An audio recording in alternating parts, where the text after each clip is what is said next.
Geekonomy, March 30th. I'm going to start in Hebrew. I'm going to say just the prefix for the episode and a few words about our sponsors, and then the episode itself. So if you want to jump to it, just forward a few minutes and you're there. אז גיקונומי, ה-30 במרץ, והיום הייתה לי את הזכות הגדולה לארח את אריק ויינשטיין. אריק הוא פיזיקאי מתמטיקאי אמריקאי, את ההשכלה שלו הוא רכש את הדוקטורט בהרווארד, אחרי זה המשיך לחקור באוניברסיטה העברית. הוא מנהל ההשקעות של פיטר טיל, אחד מהיזמים או המשקיעים המפורסמים בעולם. אריק התבטא על הרבה מאוד נושאים בשנים האחרונות, מתיאוריה פיזיקלית שמנסה להציע תשובה כוללת להרבה מאוד שאלות פתוחות, שהוא קיבל עליה לא מעט ביקורת מהממסד המדעי, ועד להתבטאויות בשלל נושאים של החברה המודרנית. הוא בן אדם מאוד מאוד רהוט ומעניין, הוא היה כבר מספר רב של פעמים בפודקאסטים כמו אצל ג'ו רוגן ואצל רבים אחרים, ובגלל זה יש לו קהל לא קטן בכלל שעוקב אחר דבריו בכל הפלטפורמות השונות. בפרק הפעם דיברנו הרבה על ישראל, זה הביקור הראשון שלו מזה 30 שנה במדינה, ודיברנו על איך ישראל נראית מבעד לעיניים של יהודי שמבקר בה, ועל המלחמה בעזה, ועל שלל נושאים אחרים. זה בערך חצי מהפרק, או 3/4, כשהחלק האחרון הוא שיחה על עולם הפיזיקה, ועל התיאוריה שלו, ועל איך הממסד רואה בו בעצם מישהו שמנסה לאתגר אותו.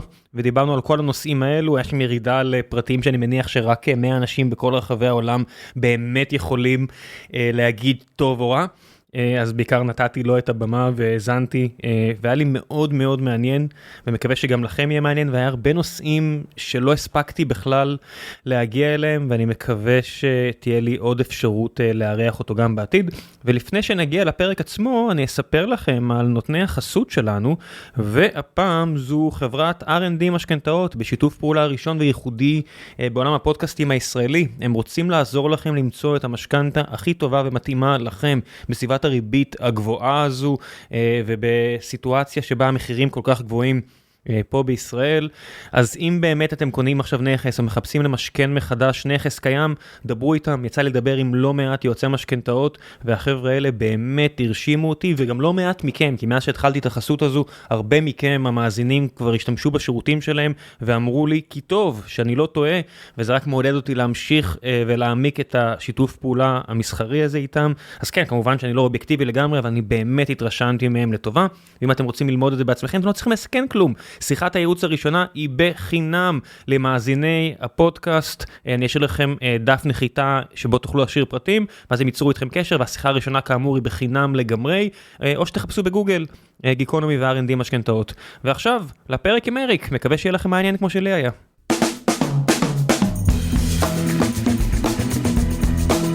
Geekonomy, March 30th. This is episode, I don't know, 1100 or something like that, and today I have the pleasure of hosting Arik Weinstein, someone who's done so much in his life. I'm not going to even start to introduce him. You're going to do it yourself, Mr. Weinstein. Weinstein, there you go. That's the first thing you need to do. So, Arik Weinstein, please introduce yourself. I'm a math guy from the US who's back in Israel for the first time in 3 decades. How is it? It's people kept telling me it's going to be totally different, but it seems very much the same in all sorts of ways. I forgot what it feels like here. Really? Yeah. For 30 years, you haven't been here since you've been to the Hebrew University in Jerusalem, and nothing really changed in your 32 years since I was at the university, and I think 28 years since I was at a friend's wedding, very briefly. And it still looks the same? Well, it doesn't, but it's always it was always changing and in motion, and I guess the main reaction is just, I forgot how completely crazy we are as a people. We were like watching the Hare Krishnas on the beach during Shabbat, and just the diversity within the Jewish world as well as non-Jews and all of the different sort of cross currents. There's no way to describe this place. If you're not here, it's even hard to conjure up from memory. Yeah, an hour ago there was an alarm because of a missile from Yemen. It was very authentic. Thank you for the experience. There you go. And nobody even cares anymore. Well, they don't care because the technology is pretty good. Exactly. But I worry about you guys because I see very few people carrying weapons in the same way that I remember from 3 decades ago. And there are times when I worry, as I did before unfortunate events of 2023, that Israel can forget itself as to where it's located because it's so completely different from its neighborhood. On one aspect, I tend to agree. On the other, I completely disagree. I think one of the virtues of the human mind is the ability to adjust and just to forget, because if you won't forget, you'll remember too many things, and then you can go back to work for Wiz and sell it for Google or something. If you need to remember everything and just live it through the experience, it's a much harder experience.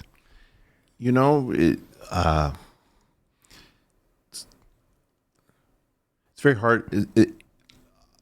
I'm still in a sort of listening mode. I'm almost sad to be doing a podcast because I really feel like you need to be a listener before you're a speaker here.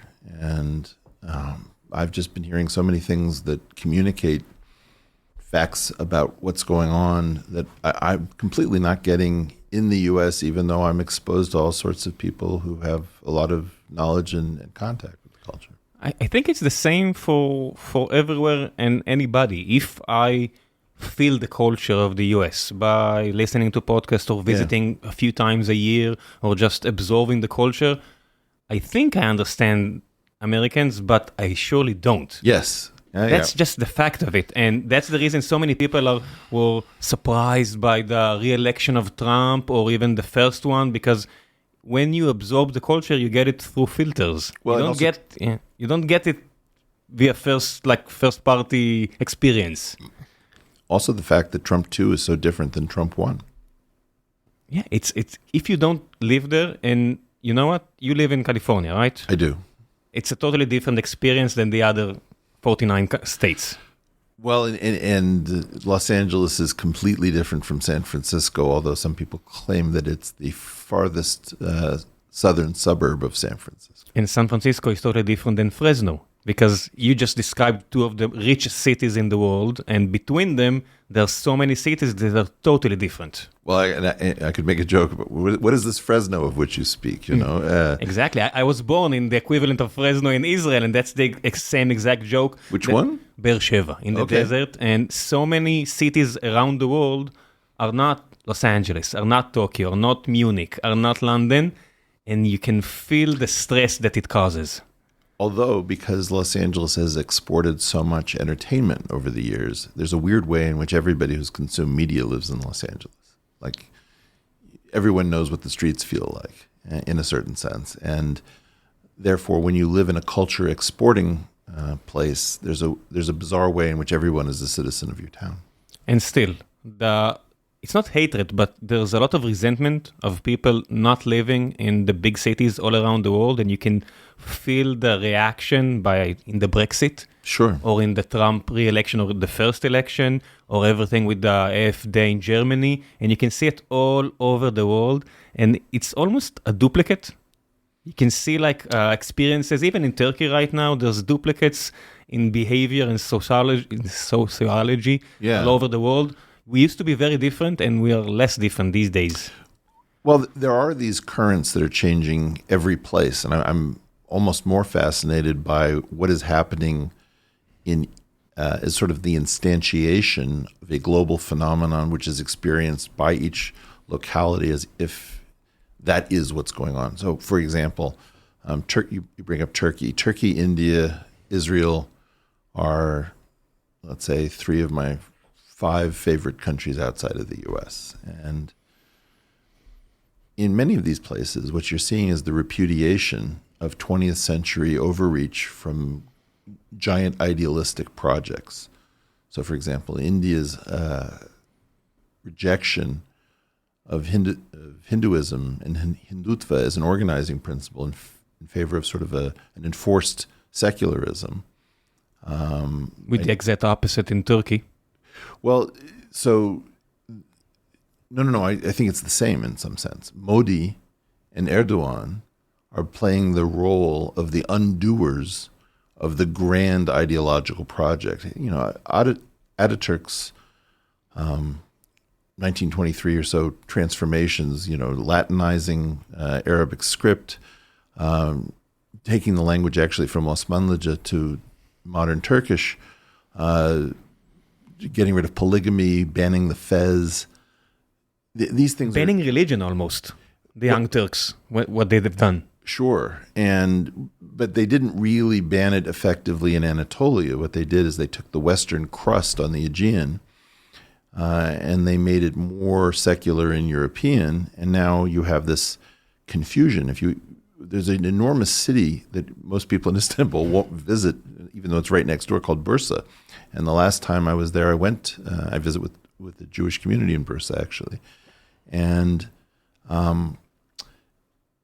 the willingness of modern secular Turks to treat their Anatolian counterparts or their more orthodox counterparts as if they come from the moon or a foreign culture is astounding. And in India, of course, Modi's rise is in part the repudiation of Gandhi and Nehru. And so you have to ask yourself the question, what happened during the 20th century that you had all of these grand idealistic projects? In the States, it would be perhaps the New Deal and Lyndon Johnson's Great Society programs. And now they're being undone because the brutality of the failure of the idealism is being repudiated. One example here, of course, is that when I was here last in the early 90s, I was very unpopular for saying there is no two-state solution. And well, that was the prime time to say exactly the opposite of it. It's the prime days of Yitzhak Rabin and the Oslo Project. Well, but the great danger is that what sounds beautiful is deadly. And the two-state solution salved the American conscience by saying, look, we're going to do the inverse wisdom of King Solomon. We're going to divide the baby, and that's going to be the way to bring peace. And of course, this was predicated on the cold peace brokered between Sadat and Begin of Carter, and the fact that cold peace has held, a bitter, ugly, horrible peace, but peace it is nonetheless. That the difference between those two situations was not appreciated from abroad. And I would also say that the U.S. State Department never had the characteristics of the British Foreign Service, where the British Foreign Service always got to know a region so well that they were in danger of going native, whereas on the other hand, the U.S. State Department often imposes some sort of American idealism on places that can't support it. Yeah, there's almost no equivalent of Lawrence of Arabia from the States. Yes. It's usually, as we spoke before the episode, I said you're very American, and usually most Americans are very Americans. It's a strong culture, and it does not bend the knee to anybody.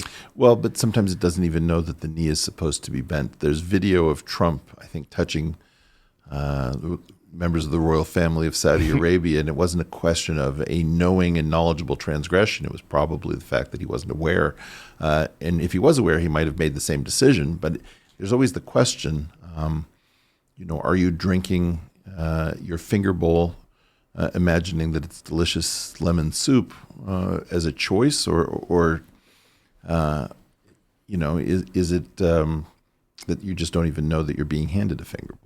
You know that you are now focusing on Oslo in the first days of the 90s before Yitzhak Rabin was murdered, but the major trauma for the Israeli psyche, and it really relates to what you said, was the breakup from Gaza. And I can tell you, as a person who was in favor of it, I'm still not really empathetic, if I'm being honest with myself, with the trauma that these people that were moved away, transferred from their houses for the name of peace or in the name of just trying to separate the two people. You mean the ethnic cleansing of Jews from Gaza? I'm using ethnic cleansing for when it's another people that is doing it for you, is doing it to you, but you can say that and they will say that, of course. Well, no, but I'm just saying that if the visual trauma of Yamit, for example, I think was captured in photographs. I don't know that we have such photographs burned into the American Jewish psyche of what happened in Gaza. So what I'm trying to convey is, even me, that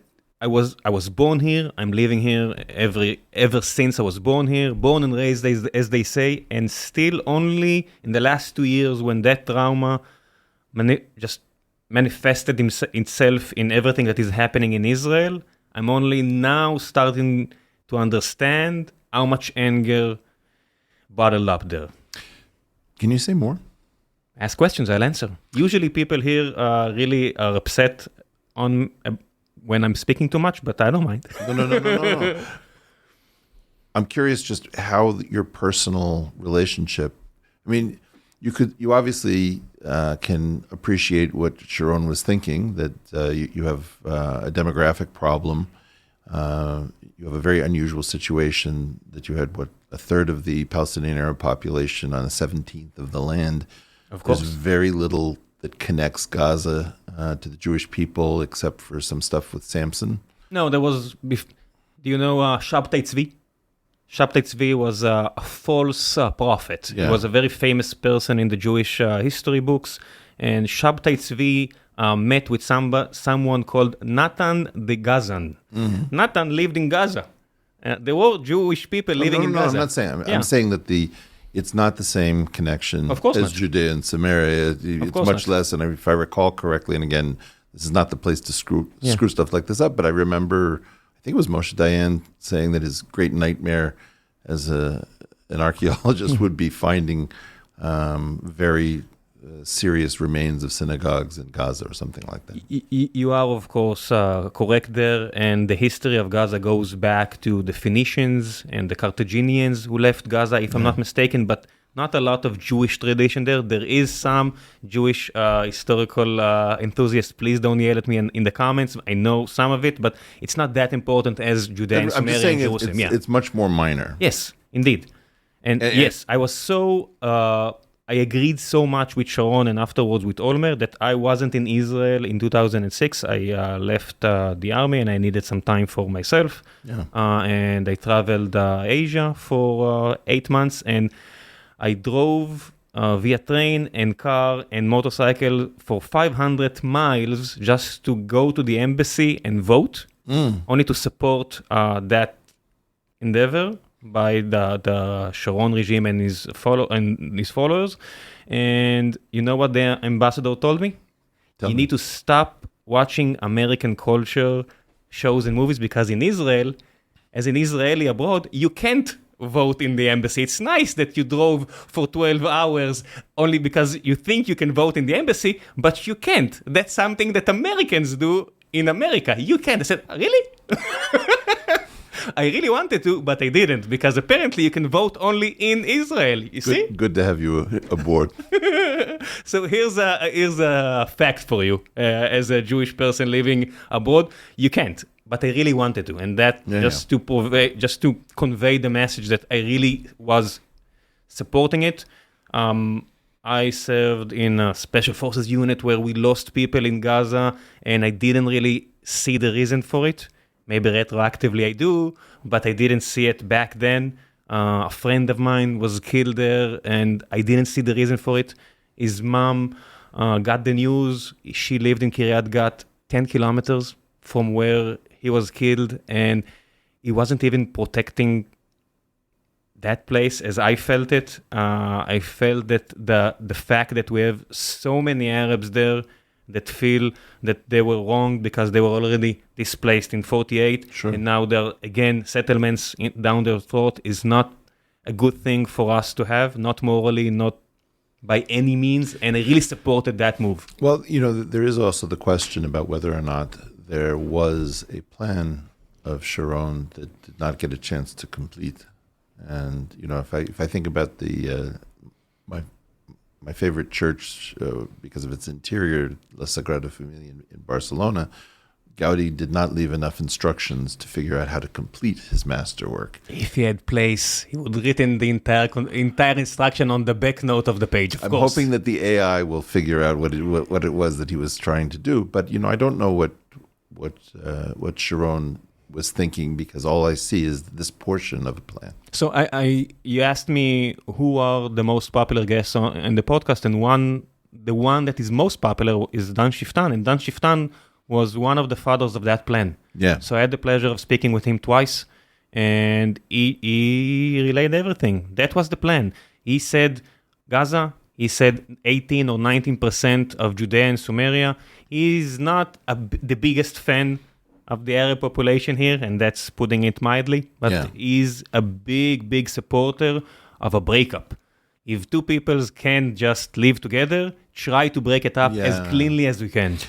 Maybe, but the fact is that in a weird way, and this is something I'm critical of Israelis about, that they say that they completely disengaged from Gaza, which they did not, because they still controlled borders and things, and so it was a largely disengaged, but it wasn't complete. Yeah. And by virtue of the fact that it wasn't a sovereign nation, you can't say, okay, well, this is, war at a complete level, in which case you respond full force. And so, of course, in my estimation... well, that's the definition of a casus belli. If you put borders on the sea of another country and you put a blockade, that's a casus belli, like having a submarine in their international waters or their legal surroundings. That's a proper reason to go to war. If you are a country, Gaza was never a country. So you're making the Gazan point. I can understand the Gaza point. So I can be empathetic for them. No, totally. But on the other hand, the people from my unit were on the Karin A. The Karin A was a large vessel that Arafat brought into Gaza after he made a promise to Bush, I'm not going to do it. And he did. And if you'll read the biography of Sharon that I usually endorse here, you'll read the passage where Bush just yelled at him over the phone and said, you MFer, why did you do it? You promised me you're not going to do it. And the fact is that on that Karin A vessel, there was a huge amount of ammunition and weapons, and there was just no way we can allow it. And it's a very big problem, because if you're, on the one hand, you can't allow it, but on the other hand, you don't give them an option just to have a proper economy, you're setting you up for... But to be honest with you, I don't even think that would have worked. Of course not. Yeah. You can see it before before everything that happened 2 years ago, a year and a half ago. Yes. We now know this from this week. It's a new discovery that the Shin Bet got the green light from Benjamin Netanyahu to go and create what the Arabs call a hudna. Hudna is like a long truce for everybody just to find their bearings. It's not a peace agreement, but for 10 years, you don't fight. And Yahya Sinwar, the leader of the Hamas, used that kind of negotiation just to get enough time, get enough ammunition to go to war. He used that... You got outplayed. Yeah, we got played magnificently. By a genius. It's very hard to admit. Yeah, at least strategically, or and a lot of people here admitted it. I think even though he's dead, he's still outplaying you. Of course not. Of course he is. Of course, okay. Yeah, of course he is. And we're back. Yes, so Yahya Sinwar was a genius, and I think a military genius, and I think if he had his way, he would be recognized as such, but because the war did not go as he planned... Say more? I don't think the war went as he planned. I think he planned... I didn't know that. I think he planned that after the first week, Hezbollah is going to join, Iran is going to join, the Houthis are going to join, as everybody predicted. And for some reason that I'm not sure we'll ever know, because some of the people that took the decision, or all of them, are not living anymore, we won't know what led to the decision of Hezbollah and Iran not to declare war, or full war, or total war on that exact second. And Gaza is destroyed. So many people of the Hamas party and the Gazans are dead or injured, and it's not the best outcome. I'm sure it could gotten a better outcome. See, I had a different reaction to it, so maybe I'm just being naive, but one of my complaints about how the U.S. sees conflict is that the concept of hybrid war is very suffused throughout our national security complex, but the population is unaware of the term. Of course not. I just read the book by General Petraeus. He wrote a book about all wars between 48 and the Ukraine war. Yeah. And I'm sure that there is going to add an appendix for the Gaza war because it's a really interesting war, but the American people does not really understand or know. And I'm going to extend that line to all the people of any place in the world because it's a new way of warfare. Well, so this is what's, and I just had this, you guys invited me for a salon in Tel Aviv, and I was asked more or less the first question about this tweet that I let off on 10/17, where I said suicide by IDF, Munchausen by proxy, and Zugzwang. This was before you guys went into Gaza. And what I was convinced of was that you have a problem with innovation in the region. There was no suicide bombing until the barracks in Lebanon. And, the golden age of airline hijacking wasn't around when people weren't flying jets. Of course. This was a new innovation, and the new innovation was instead of land for peace, it was lives for video. And that's ISIS. No, ISIS took lives on video. Sinwar wanted his own people pulled from the rubble on video because the video is far more important than the kinetic victory. And if it didn't happen, we can always mock it. Yeah, there's so many occasions where you can see a video and I thought to myself, you lost so much. So many people are dead, kids, women. Why do you need to fake another one? Well, it's very strange, but the fact is that he was also counting on latent anti-Jewish feeling all over the world. So people who don't need things to really add up are very happy to thrust any video in your face and say, look, you're genocidal maniacs.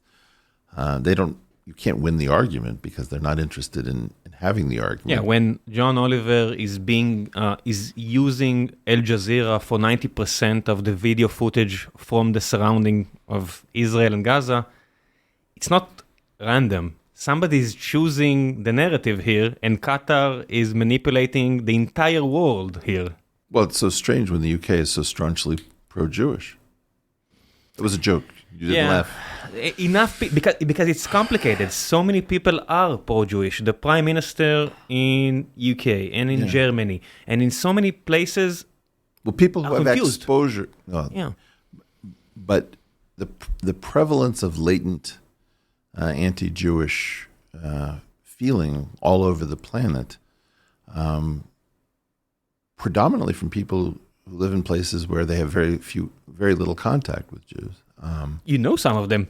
You met some of them, some of the most familiar faces. Some of them are even related to people that you know quite well.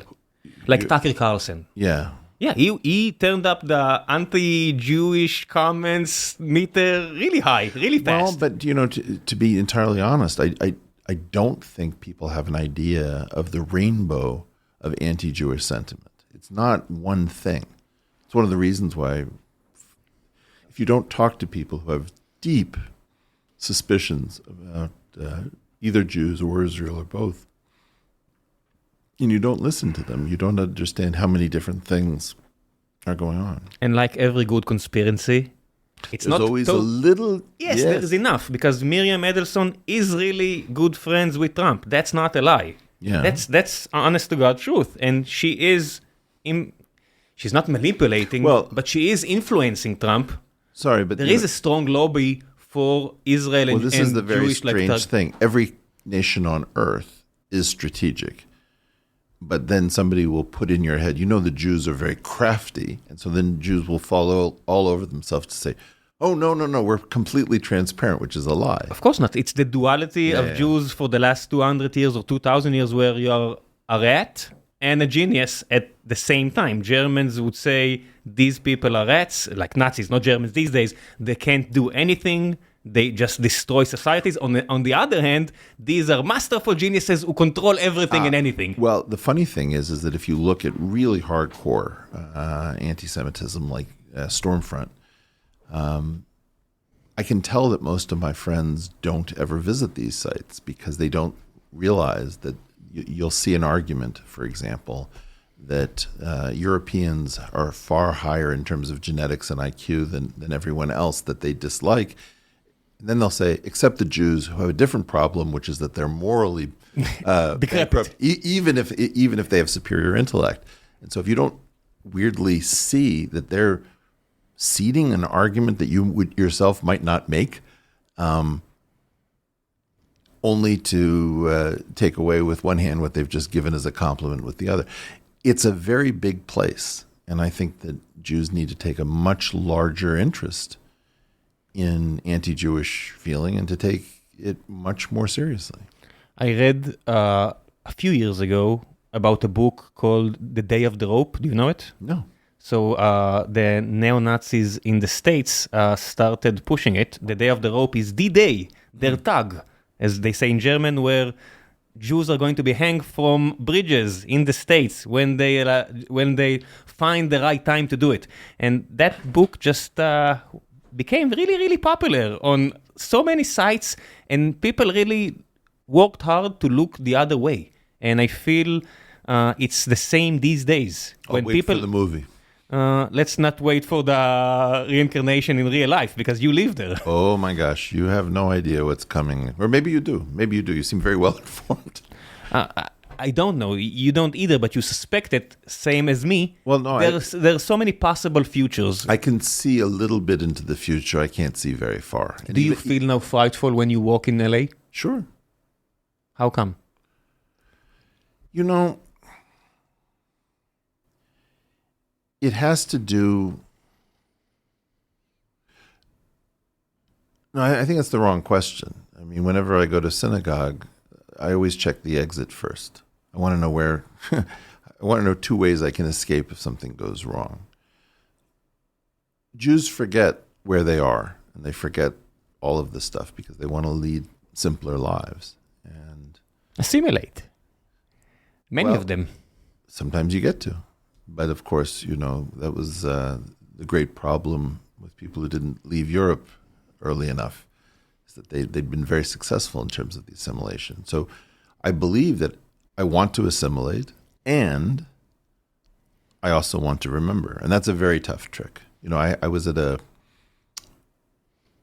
gathering in Los Angeles with Bill Maher, Noah Tishby, Barry Weiss, and there were a lot of Persian Jews at this gathering.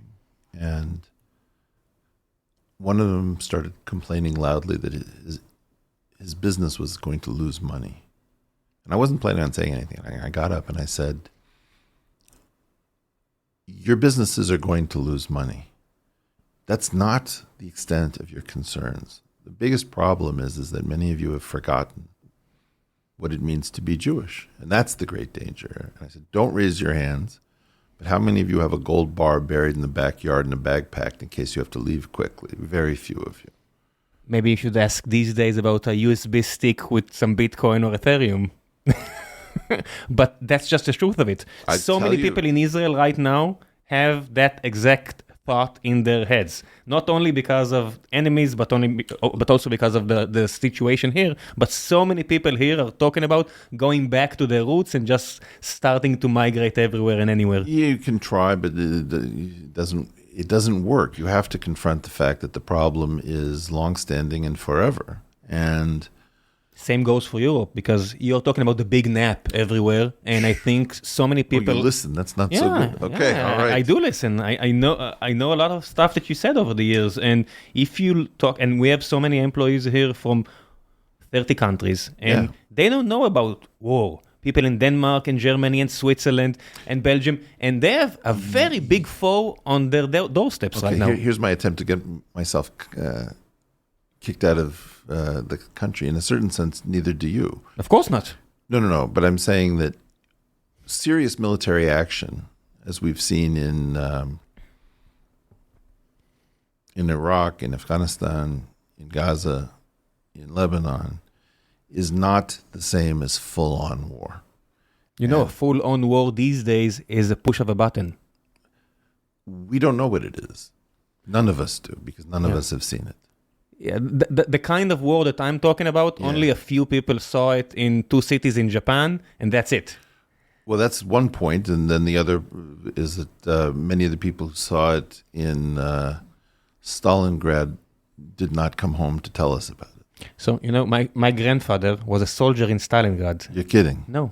He was a soldier for the Red Army in Stalingrad, and not like a lot of people who came back from there, he threw away all of his medals and the uniform, and you know why? Because he was a soldier in 1945 Berlin as well. And the stuff that the Russian did there to the Germans is horrible, and nobody's talking about it.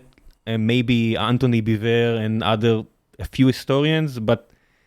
Well, I'm not here, I'm not going to defend or to... No. But I'm just saying that it's like asbestos. There's certain things where you wouldn't have done it, but once it's settled, you don't necessarily want to stir it up again. Exactly that. And the only time that I've heard about Stalingrad and Kursk and it was like the Jewish Forrest Gump, because he left Moldova in 1941 to get recruited to an army for a language he didn't even speak. From where in Moldova? In Chisinau. In Binder, near Chisinau. Okay. It's a small country where even Romanian, who are the most unappreciated people in Europe, say, wow, you people really suck.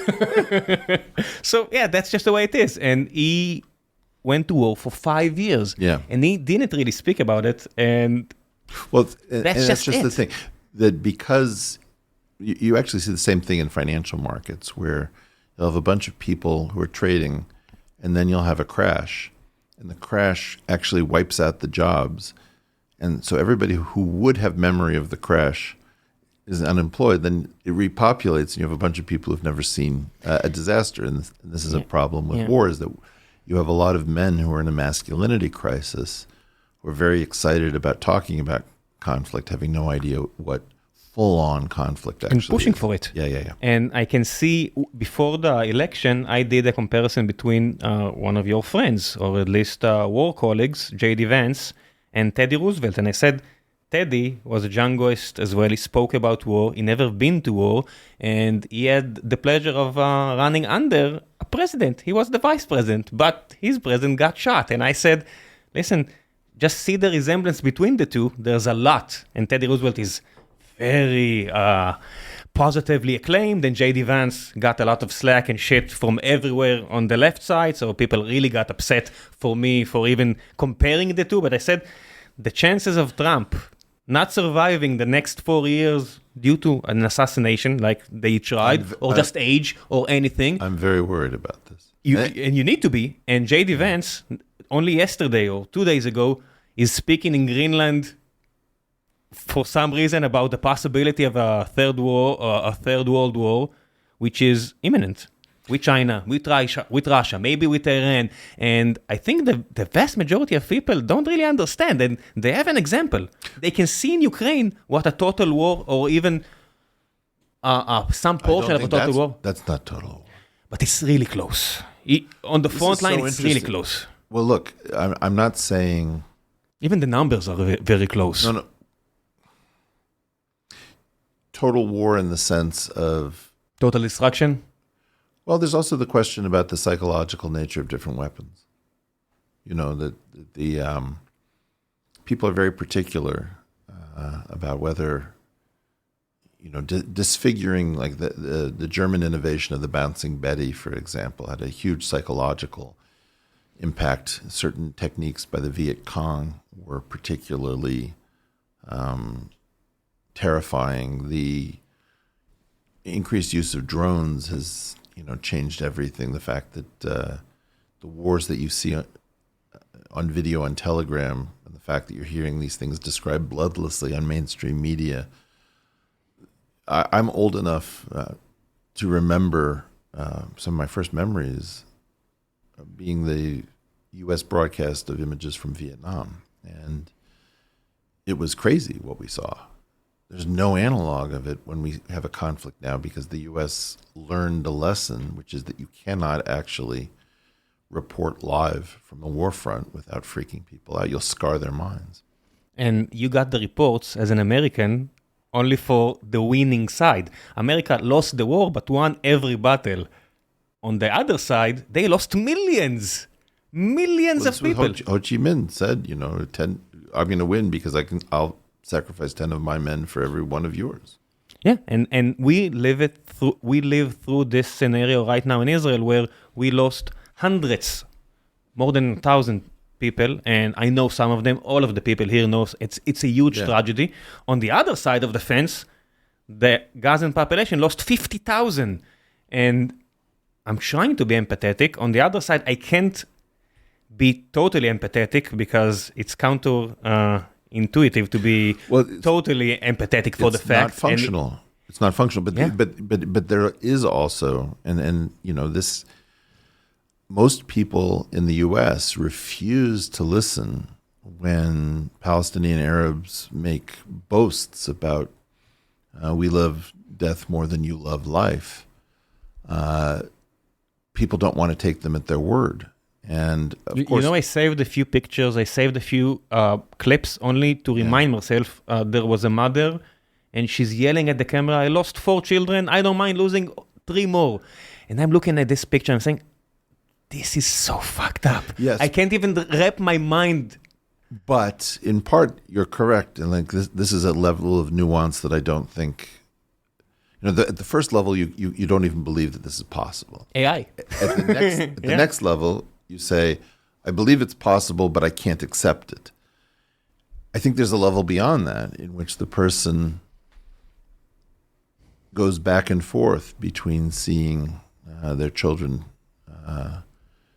getting bombed as martyrs, and therefore that being a blessed thing, and then saying, oh my God, my babies. And the idea that people don't have consistent reactions to that.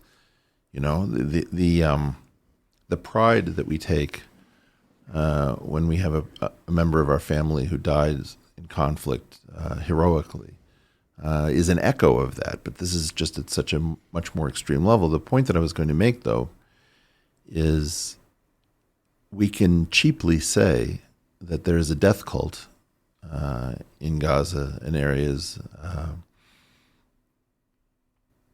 of the West Bank.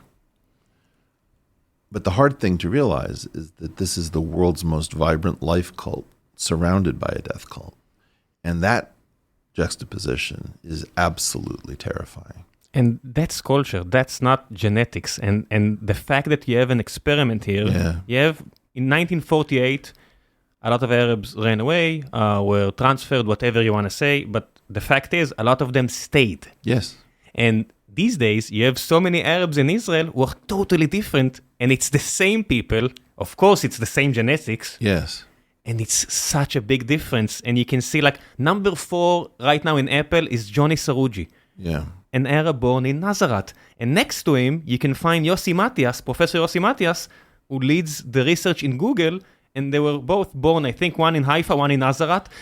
Distance of 20 kilometers. Both of them now live in California. Yeah. And it's so different than everything that goes on here. And you can see the manifestation of culture. Yeah, sure. How culture is so strong, and you can see the same thing in Korea, in North and South Korea, right? As how we affect each other. And, there is bleed of culture. In part, one of the things that I definitely credit to Sinwar is he's been very effective at harming our soul. Of course. Yeah. And you can see the same with Osama bin Laden. The fact that 20 years afterwards, young Americans are reading his letter on TikTok and saying, there's so much sense here. And I said, you remember 9/11? It wasn't that far. Even if you were a baby back then, or you weren't even born, this is the guy. Well, we tell very simplistic stories. And then when people start digging, they find out that the simple stories aren't true. And then another thing takes over, which is that they start to tell completely distorted stories because they found out that they'd been told a simplified story. How much impact do you think social networks have on this phenomena? It's a very interesting question, because all of us, I always butcher this guy's name. I think it may be Renat, the French philosopher the quote that a nation is defined as a group of people who have agreed to forget something in common. And so that's a good sentence. Oh, one of the best. It completely changed my life when I heard it. Because I was always trying to remind people, well, don't forget about this and don't forget about that. And I thought I was being clever.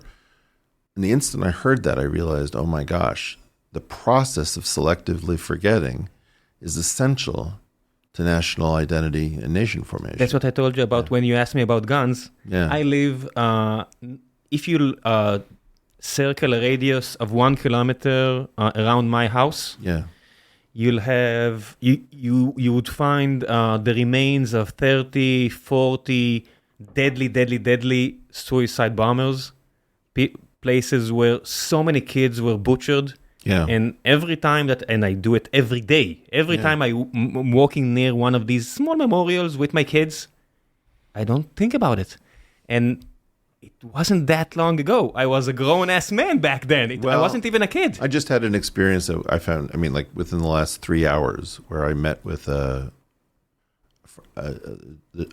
daughter of a friend of mine from the U.S. who chose to serve here. And she was down from the north. And the people at the table next to us, we asked if they'd take a photo. The person said no, strangely. So immediately I was a little bit suspicious. And then the person got up leaving a bag. And my wife and I instantly, having both lived here, but some time ago, had this sense of... He left a bag. You're right. And we tried to convey that to our friend's daughter. And she had no concept of what we were on about. And I thought, you're serving in the IDF, and you don't have an idea that somebody getting up from a table in a cafe and leaving a bag is a big issue. Fascinating. And we forget so fast. Yeah. If you now go on a bus in Israel and you'll go on it wearing a jacket in the middle of the summer, I'm not sure anything would happen. If you would do the same thing only 10 to 15 years ago, people would immediately go down the next stop. We forget so fast. I don't think it's unique to here. I didn't think it could happen here, but now I'm much better. Why not? We're not. We are the same. We are the same decaying matter as everyone else. How stale our images are of Israel forged in 67 and 73 and Entebbe, right? We selectively check in. Yeah. And so, in part, and I made this point at this salon in Jaffa, I said, this is not a culture of excellence. It's a culture of genius. And the problem with genius is that the variance is very high. Because excellence is basically the name for quality control. That's German. It's a low-pass filter. There's no... Germany used to be a culture of genius. Of course. And then because there was an unfortunate series of events between the 20s and 40s. All the mathematicians in Göttingen left for some reason. That's right, and quality auto parts resulted from Bavaria. So it was very strange that... So same goes for Hungary. Yeah. And the... sometimes it's Lillehammer and sometimes it's Entebbe, and you never know which it's going to be. Well, the fact is, it's an average of both. You said before you walked in, you said you ran a small joke, and I don't mind you telling it again because it's a good one about the first and third world, and it's really good. It's a really good one. If you don't mind telling it again. Well, my host, I think, said, the last time you were here, Arik, I have to warn you, we were a third world country and a lot has changed. We're now a first world country. And I said, I don't know how to tell you this. But the last time I was here, you weren't a third world country and you're sure as hell not a first world country now. And that's something that before the globalization was much easier to live with. These days, when everything is so near your fingertips. Yes. And we travel a lot. Yes. We see the differences and it's psychological really hard. You don't want to be a first world country. I don't want to be a third world country either. I know that. But I'm Yeah. saying that, you know, in a weird way, and this was very, did you see the thing, this conversation I had with Fleur? Yes. Yeah.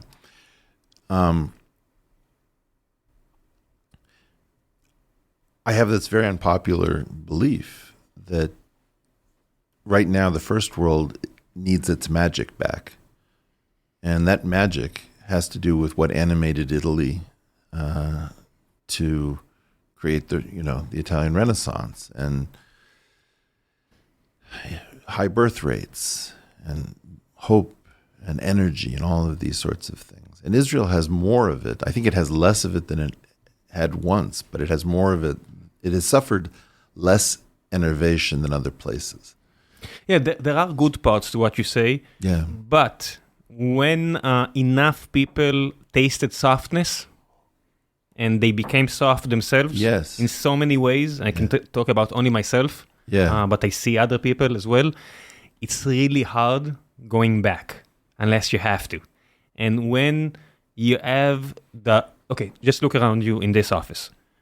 Right now it's empty. The reason it's empty, we are a remote first company, and I can tell you that 35 of the employees of the Israeli branch of Stream Elements left the country in the last few years. Wow. 35, it's not that big of a company. The States, Do you still call Finland. You still call them Yoredim or not? Some people do. I don't. Yeah. I don't like that. Well, I'm just saying, you know, this idea of the normative, of saying I'm not merely observing this, but I choose to judge it. Increasingly, I see Israelis not willing to do that. And it's on the entire spectrum. When I was a kid, or even before that, not serving in the IDF, Unthinkable. unthinkable. I know. These days, it's almost a merit of courage or something that you do. And 2 years ago, or 18 months ago, during this demonstration period in the life of the country against the government, so many people around me used the fact that they're not going to serve in the reserve duty as a weapon against the government. And a lot of people are going to get angry at me for saying it, but it is what it is. Well, you know, this is the problem with Wilfred Owen. Dulce et decorum est is, you know, sweet and fitting to die for one's country. If no one is willing to believe that, you're not going to have one. And, you know, there's a question about the functional aspect. When I was here last, the phrase "a pair and a spare" was something that would be said in English. I don't know whether that's something that people would say openly. There is a sort of a willingness not only to talk less, but to live it. That is...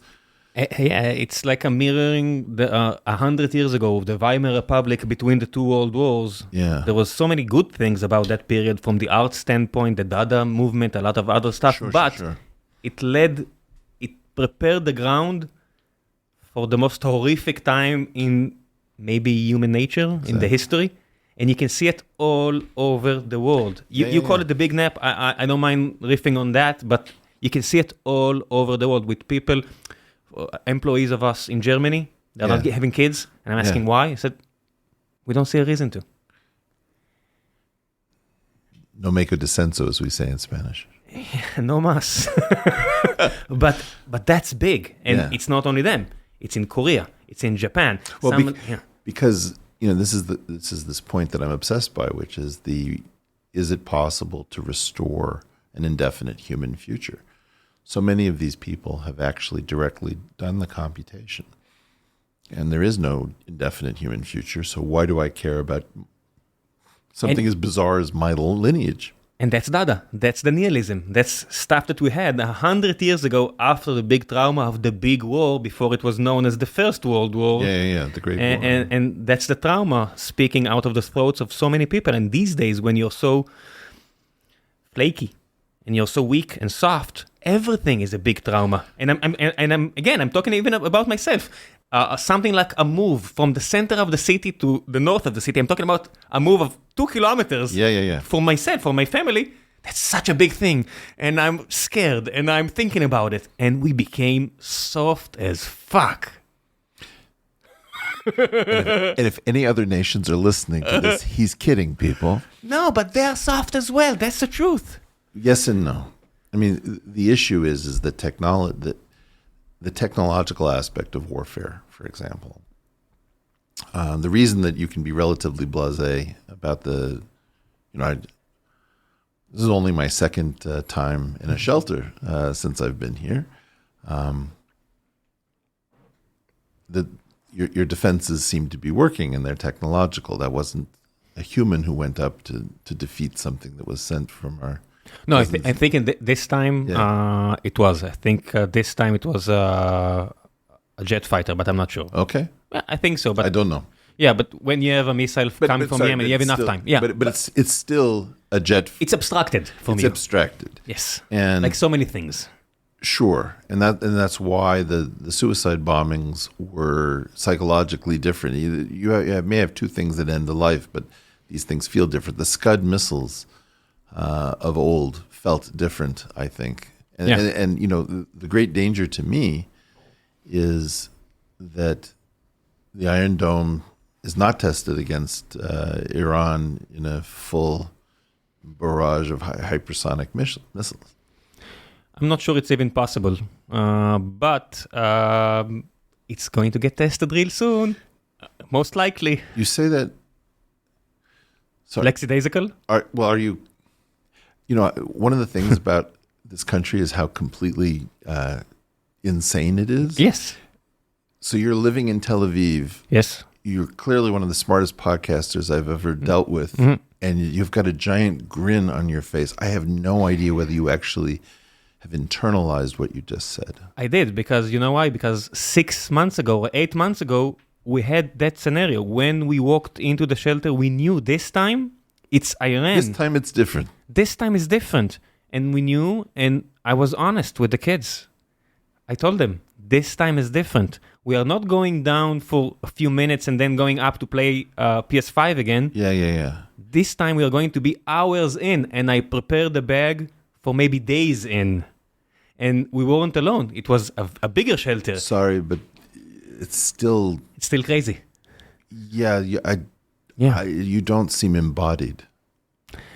You even the way you just spoke, you must know that you're speaking duplicitously. In what way? Because I heard you say a few times about the nuclear clock, right? Yeah. How many minutes are we before midnight? Well, sorry, that's what I say to Americans, because the Bulletin of the Atomic Scientists Doomsday Clock has mimetic currency with Americans. Yeah. You don't need it. You shouldn't need it, but maybe you do too. Look, when I came here, it was a calculated risk, and there's one risk with the Gazans, there's one risk with the Houthis, and there's a different risk with Iran. Yeah, and I had a very long talk with my son. He was very upset with me. For traveling there. Here. Yeah, I wouldn't travel anywhere else. This is the only country under this level of threat that I would travel to.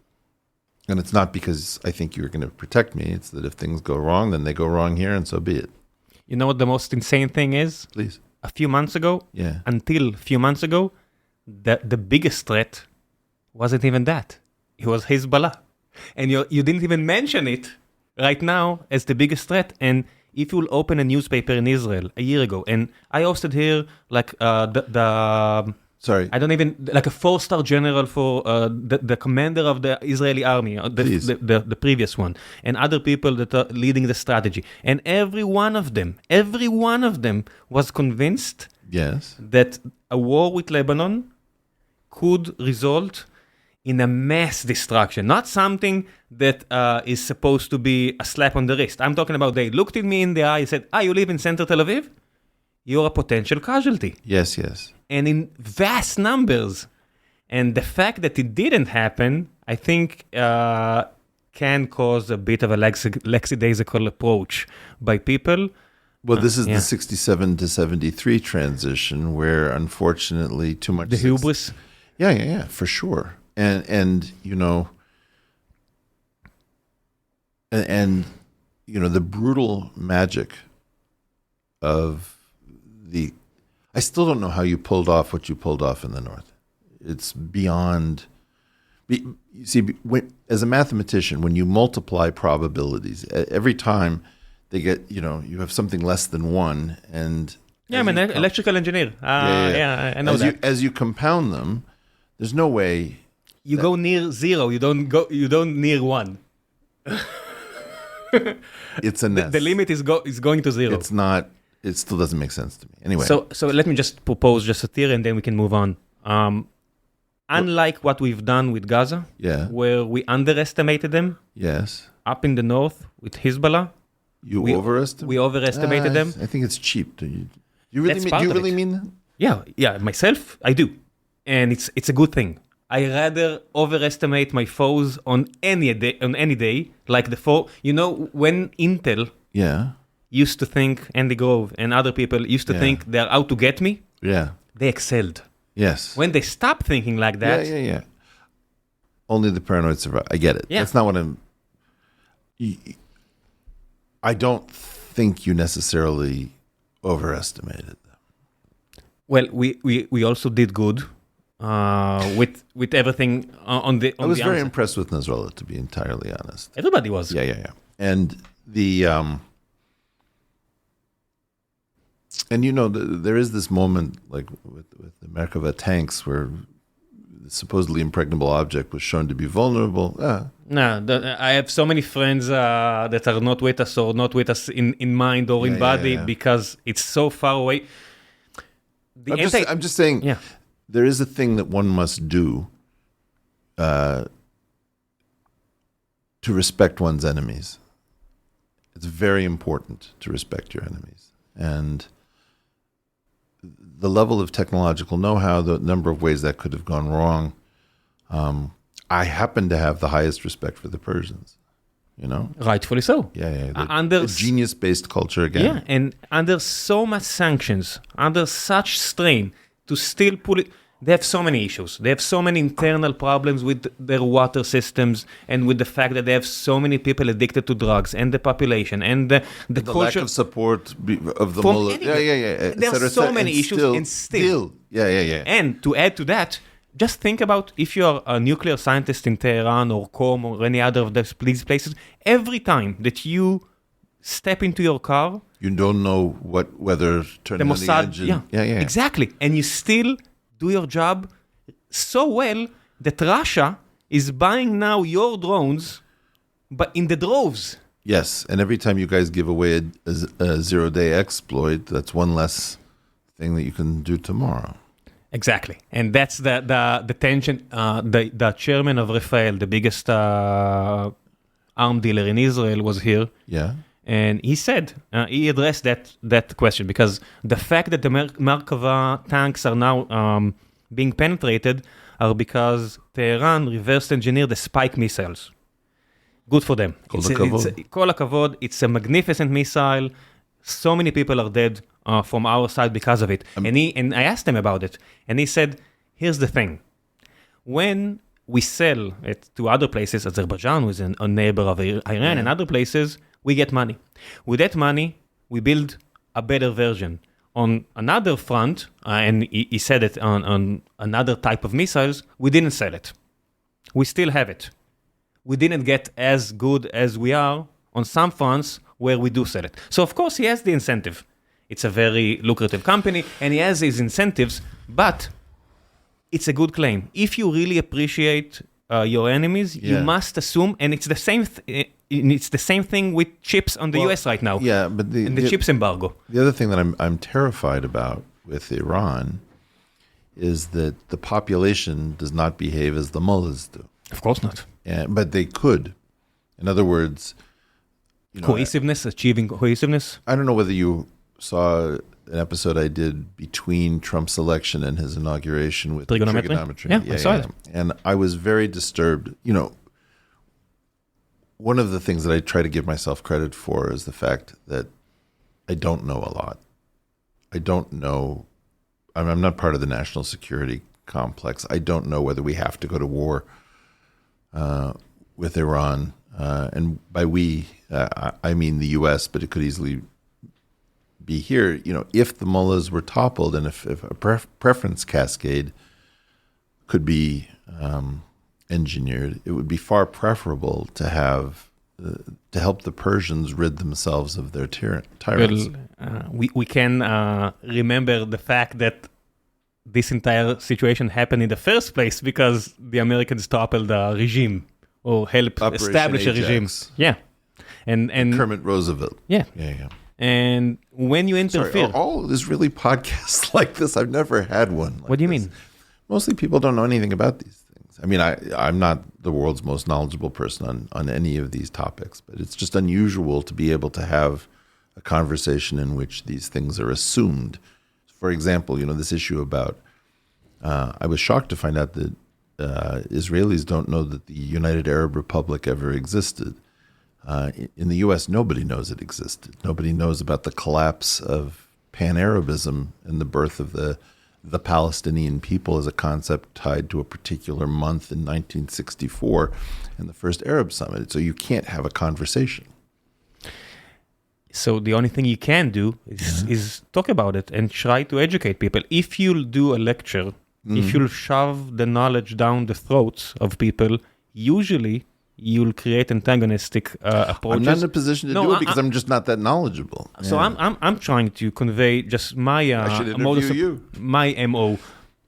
I came to the realization if I just talk, let's say I'll get 90% of the stuff that I say correct.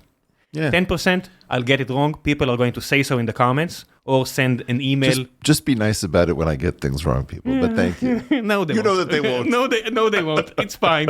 No, actually, my listeners are really nice. And you just need to create enough interest in the topic. And I see people writing to me and said, that's all I needed. Yeah. I just needed a spark. I just needed to hear somebody speak about it. And I think that's my biggest beef with the educational system. Yeah. It's the same since the 19th century. And I see like people are building, the Weizmann Institute just built an amusement park for science. 100 million shekels, $25 million for an amusement park for science. What the F are you talking about? Yeah. People go there and they push buttons and stuff happening and people think, now kids are learning about science. Fuck that. I hate this. They don't. I keep trying to tell people, there's this movement, which is science is interesting. Actually, a lot of it's quite dull, or anyone can do science. Bullshit. It's like we've come up with this completely crazy story that appeals to educators. And my feeling is we're looking for a tiny number of people to do some completely insane, very elite thing with their minds that is grueling. It's like saying everyone can go ice climbing.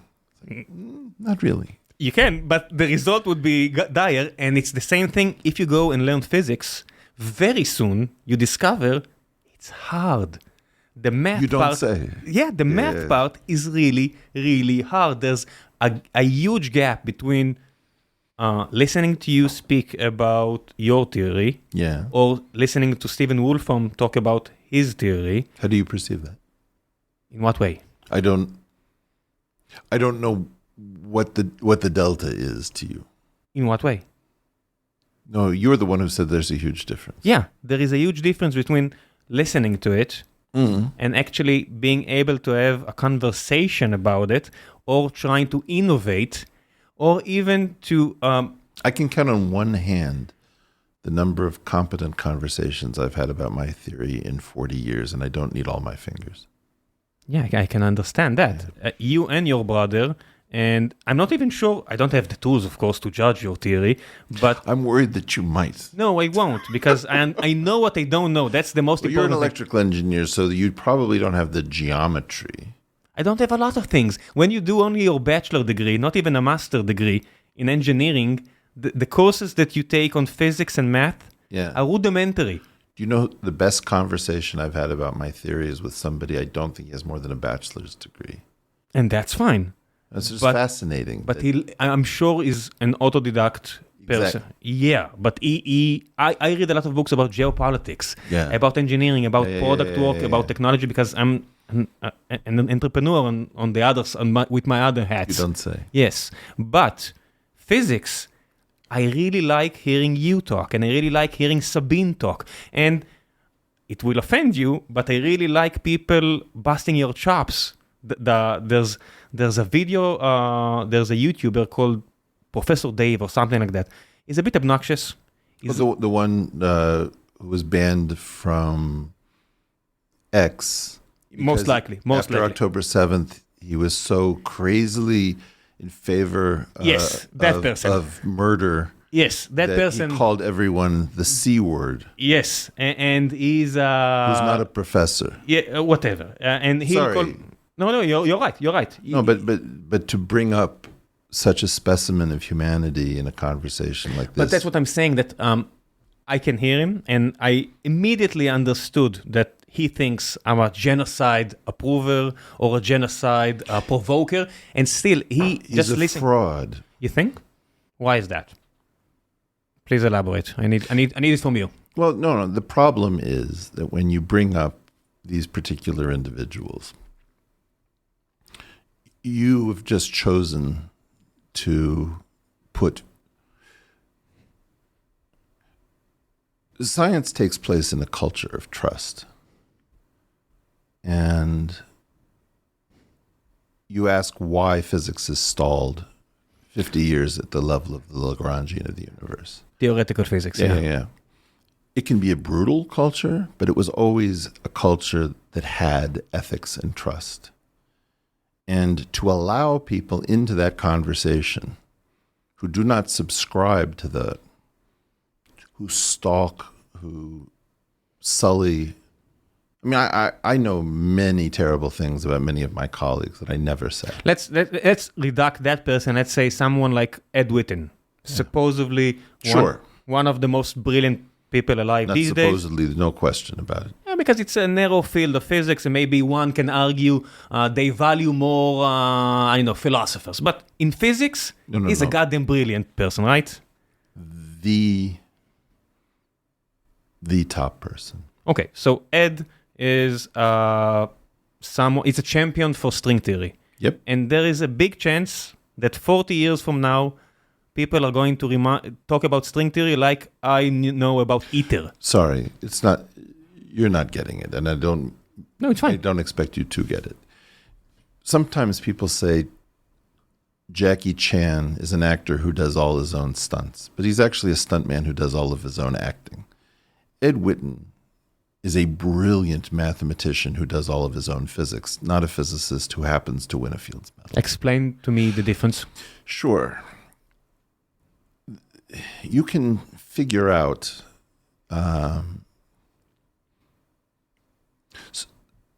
do you know about simunition? No, please elaborate. Well, there's a company that I'm very partial to called Force on Force, which doesn't give you an airsoft gun, but instead takes at least the lower receiver from your gun and replaces the bolt carrier group so that it can accommodate, instead of actual rounds. Pellets?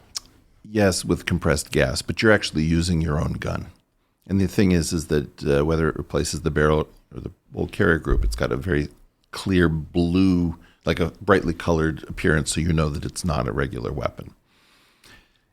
Is it deadly? Just as a No. Okay. I think there's a pain penalty, so it actually hurts like hell, and you'll get a welt, but it's not deadly. Okay. And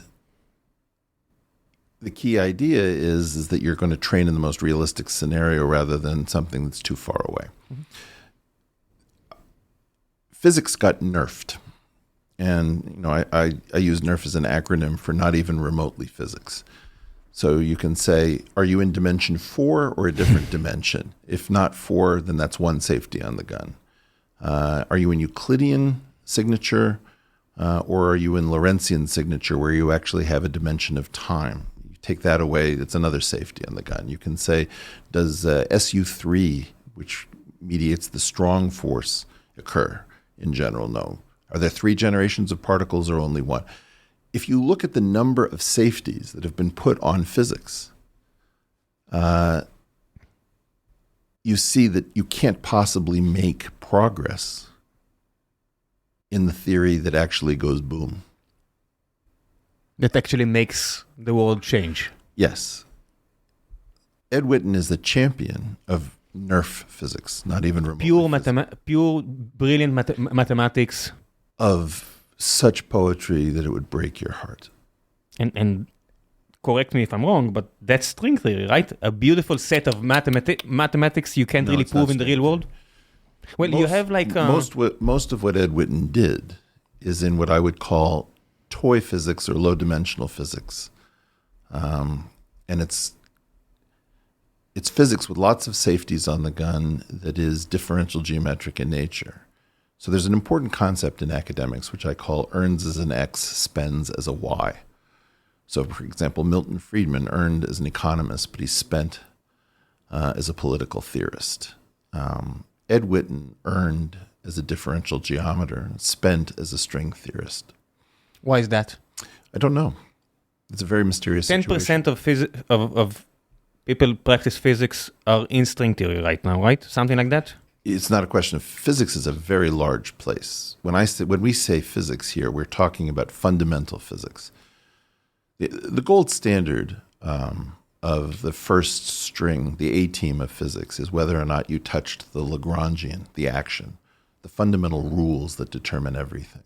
So Einstein did, Dirac did, Maxwell, Yang, Weinberg, all of these names. They predicted natural phenomena, and that's something else. Yeah. They wrote down things that from which the consequences can be derived. So really theoretical physics, when it's foundational, is all about, and I always analogize it to the rules of chess. Can you figure out all the rules of chess as opposed to are you the best chess player? We're not yet at the level where we get to play great chess. We're still sort of marveling, oh my God, you can castle? I've never seen that. Why are you allowed to move two pieces at once? That's the level at which we've been successful. Now you can theorize about things, but until you actually figure out en passant or promotion or something like that, you're not really at the top echelon of what physics has been. What's missing? If you have like the standard model, Please. The best theory that humankind have ever produced in many aspects, at least from the prediction side, and so many stuff like that mobile phone and so many other stuff around us are here because of the standard model. And you're probably thinking about GPS more with general relativity. So many stuff are generated from the hard science that was brought to us by that revelation. So many good people did that. And we have general theory of relativity from Einstein that is really a really good theory as well. Why do we need a new one, a nicer theory, a beautiful theory that will combine everything? Why can't we just live in a world where we have three forces in one theory and basic particles and another important force on the other one, and just continue investigating so many other open questions? I usually answer this simplistically, but it's not going to work here, so let's try to do the full answer. Go for it.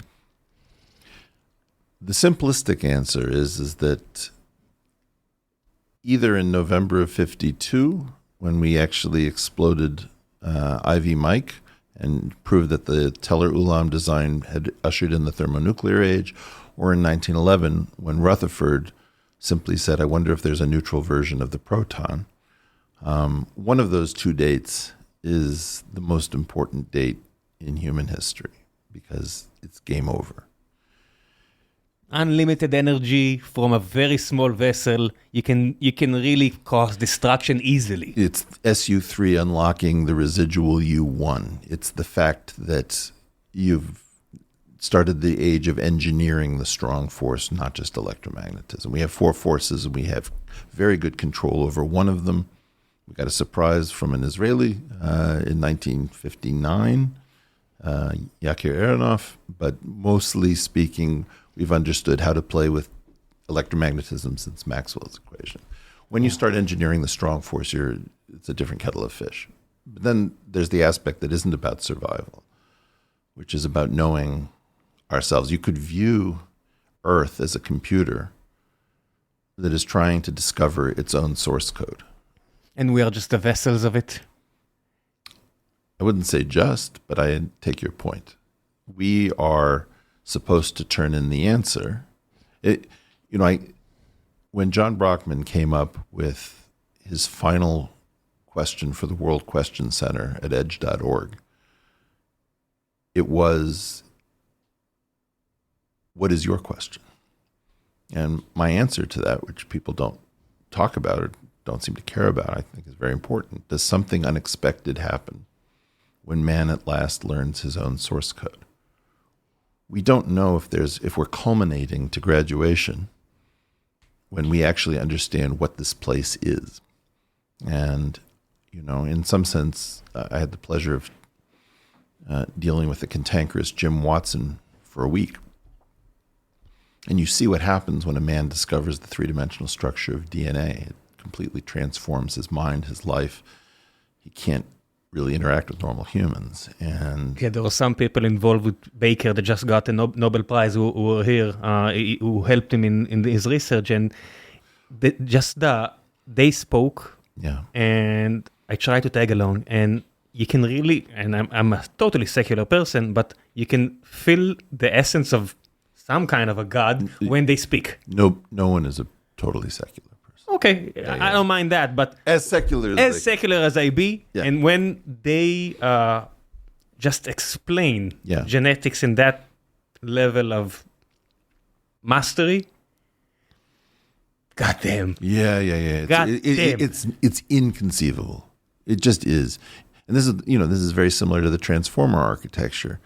And and that's what I wanted to ask. If for some good reason the unifying theory of everything won't be a nice theory as yours or Wolfram's or string theory, it's going to come from a machine in DeepMind, and it's going to be very polynomial. It's not going to be short. It's going to be ugly. What will we learn? If you want to make some money, I'd be happy to take a side bet against it.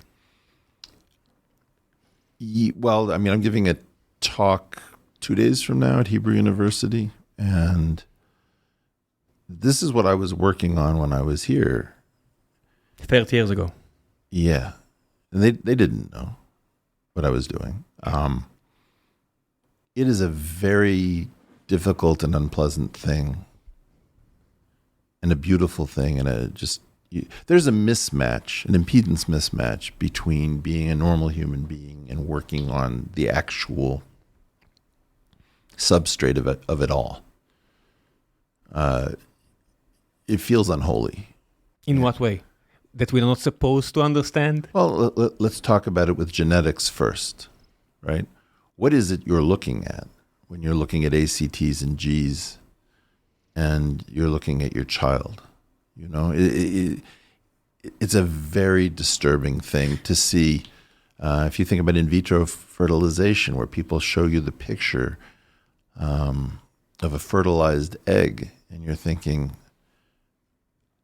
I cannot conceive of how this self-assembles into a human being, into a meat machine with a ghost between its ears. There was another professor in the Hebrew University in Jerusalem, Yeshayahu Leibovich, who said, we'll never understand the difference between a human being and the biology and chemistry of the mind, but like Don Quixote, we have to try on and storm that castle time and time again. You can say that, but then, it is very unfortunate that Leonard Cohen's Hallelujah became so popular as to become a meme like the Mona Lisa or Michelangelo's David, so that we can't see it in its true glory. He worked on it for years. If I had to strip away everything in that song, I would want the phrase, the baffled king. I cannot live without that phrase. Right? The baffled king composing is the most profound concept. And unfortunately, it's stuck in the middle of a meme.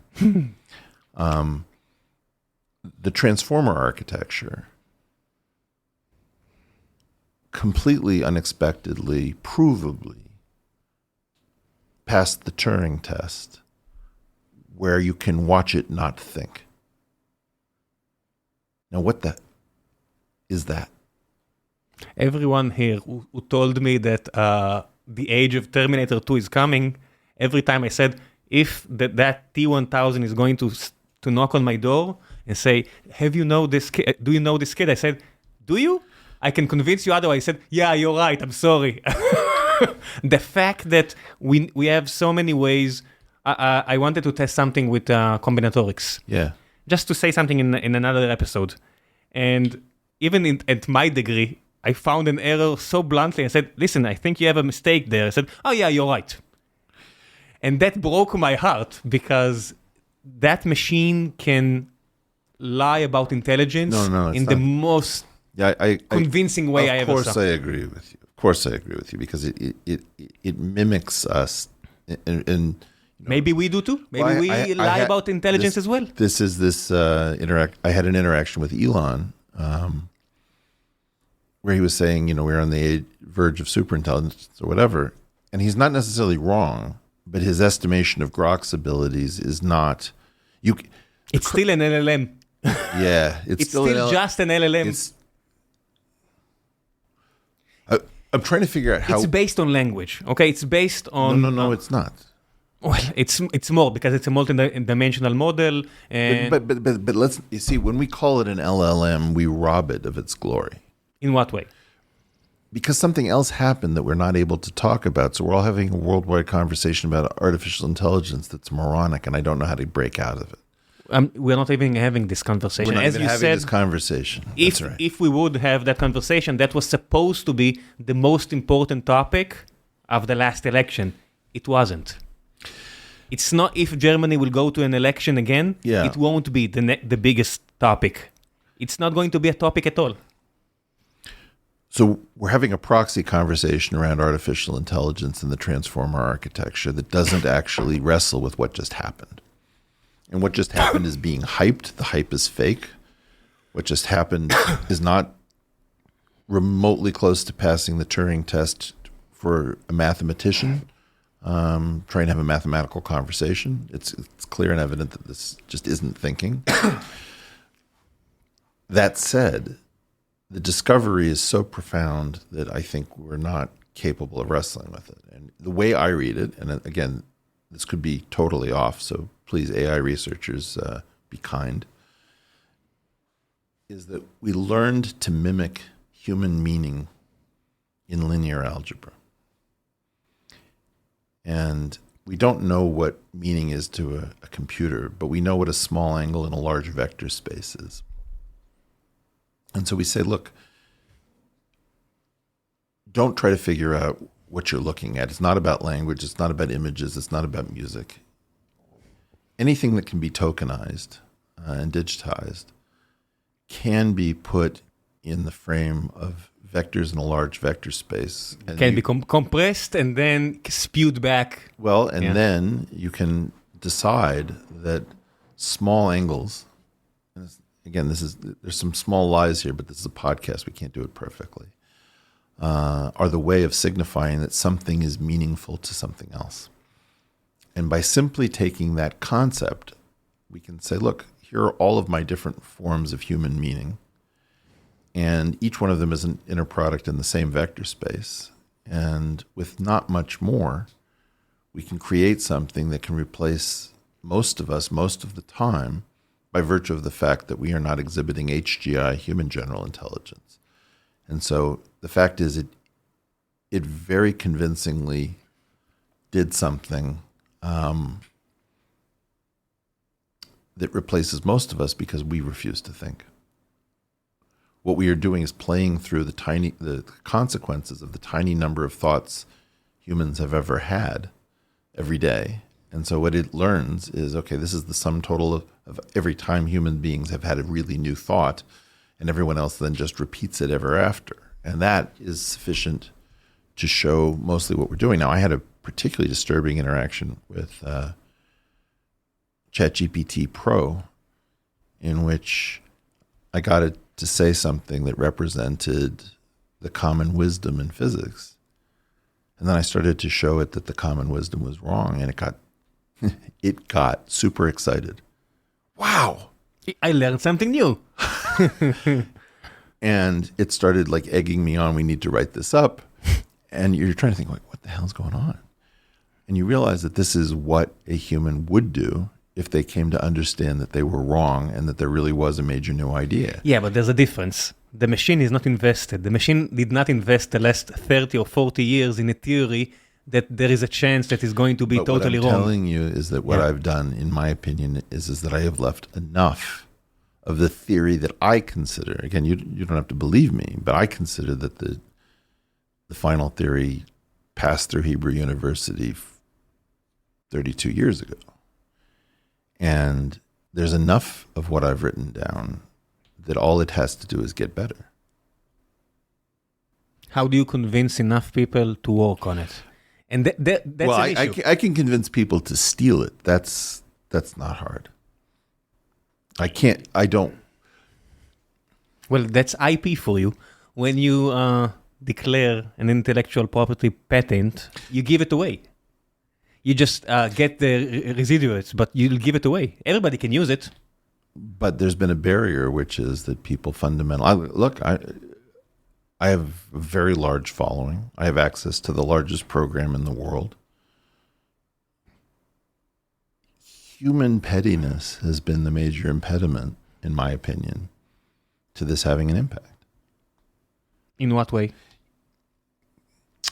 It can't be only you, because Stephen Wolfram is getting the same reactions. And Stephen Wolfram, before he started talking about this theory, was more revered. Say more. Well, Stephen Wolfram, until that point, was considered, if you'll just go back, a lot of people would say, yeah, he's one of the wisest people in the world. I love using Mathematica. I prefer it over MATLAB in any given day. And once he started talking about a grand theory of everything, that's it. Well, you're on Exile Island. So I have a lot of respect for Stephen Wolfram that I doubt he has for me, because he's still in an egoic framework. I don't think he's remotely close to being right. But it's not dumb, and he should be doing it. And the same thing is true for Garrett Lisi. The same thing is true for Peter Voigt. Do you think there is a chance that every one of them, or even you, are looking on the horse from different angles, but because the horse is drawn in multiple... No, that's just There can be only one answer? It's very much the Highlander, but just the... Echad is extremely important. Having the answer. I'm saying that part of our tradition is about Echad. Monotheism. That's the big shift in humankind. That's right. But it's... And forgive me, Chinese people and Indians. And you did enough. And Christians. No, but Christians went with the Echad as well. Well... They have you have three, but still. And if I can give the Christians their due... when you said there can only be one answer, one of the things egoically that I've had to wrestle with is the fact that this is not my theory. And in what sense? There's a mountain in the Himalayas that is named for a surveyor who happened to be named Everest. And it was climbed by Norgay and Hillary, whose mountain it is not. What is it that they did? Well, I think that maybe Everest extended the geoid, which is, how can you say sea level for a mountain that's landlocked and inland? You have to somehow extrapolate the surface of the earth to measure its height. How do you get to the summit? Well, you have to pick a route. You need to agree upon the definition of a summit. It's not the same. No. The summit is clear. Is relatively clear. Yeah. The issue is that what they owned was the route, the approach, and the execution. The execution, the risk, and the glory. It's not their mountain. No, it's Nepal's. Like, legally. It's not Nepal's. It's just the mountain. Yeah. And the point is... A billion years from now, it won't be there. The mountain? Yeah. Yeah. But before then, it won't be Nepal's. Yeah. Much sooner. Okay. Yeah. So what I'm trying to get at is, this is the Moses admonition, why he doesn't reach the promised land, is that he confuses himself, or he allows himself to be confused into thinking that he draws water from the stone. You're only a vessel for the one. No, I'm also the owner of the approach. I took whatever path I took. I'm very proprietary about that. The problem is that I'm tempted to take credit for more. And this thing is so much smarter than I am. It slapped my hand every time I made a mistake. And I would like to think I was wise enough to start to listen to the pain whenever I could. But are you frustrated by the fact that not enough people are convinced? I mean, it's the hole in the center of my life. I've spent 40 years in a conversation with myself. Because nobody's in that room to speak with you? I can't understand it. It is the most when you talk about the critique of the theory, where is this critique? It doesn't exist. The theory has yet to find its first critic. And I don't mean the nitpicking. It's been nitpicked. But, general relativity isn't due to Einstein. It's due to Einstein and Grossman. Marcel Grossman and Einstein proved it, yeah. Published the first paper in which they said, look, the final theory will be some linear expression in the curvature equals the stuff in the universe. It was totally vague. Yeah, we have a constant. One day we can remove that constant. But the point is, the central insight is 1913. It's not 1915, and it's not Einstein on its own. It's Einstein with Marcel Grossman. We don't tell that story because we pretend that there was a race between Hilbert and Einstein, which there was not. We pretend that the replacement. So the first thing is 1913. He's vague with Marcel Grossman. Then he says something wrong, which is that it's the Ricci tensor equals the stress energy tensor. Then he finds out that's not divergence free, which it has to be. It has to satisfy an automatic differential equation for conservation purposes. Puts in the 1/2 scalar curvature times the metric. Then it's incomplete because there's no cosmological constant. Then he puts in the cosmological constant. Then he regrets the cosmological constant. It's not pretty enough. That whole story would follow without Einstein's help. It happened that he hit it and hit it again and hit it again and hit it again, which is amazing. But if all he had done was partner with Marcel Grossman and say this one vague thing in 1913, that is the heart and soul of general relativity. I can see that. The fact that no one has ever steel-manned geometric unity. Besides you. Well, sorry. When you steel-man somebody else, I almost think that steel-manning is something... Has to be somebody else. Okay. And so the question is, did I come up with the first theory? I steel-manned Terence Howard's theories. I did. Why? Well, Joe Rogan asked me to, and he created a panic. I saw it. Yeah. I salute you for not losing your temper too much. Well, you were very calm. Terence did something brilliant. He did a lot of things that were very destructive. He did some things that were very beautiful that Neil deGrasse Tyson couldn't figure out. But he did one thing at least that will stand the test of time, which I just think is genius. We are now referring to an episode you recorded with Joe Rogan and Terence Williams, the actor. Terence Howard. Terence Howard, I'm sorry. Is an autodidact in physics and theories. No, he's not an autodidact in physics. Where did he learn? It's not physics. Oh, just ideas? Yeah. Okay, just ideas. And you were asked to stillman it in the episode. And well, Joe wanted me to debate him, and I refused. Well, you did shut him down a few times. I saw it. Yeah. You were nice about it, but you did explain a few times, here you are wrong and here you are wrong.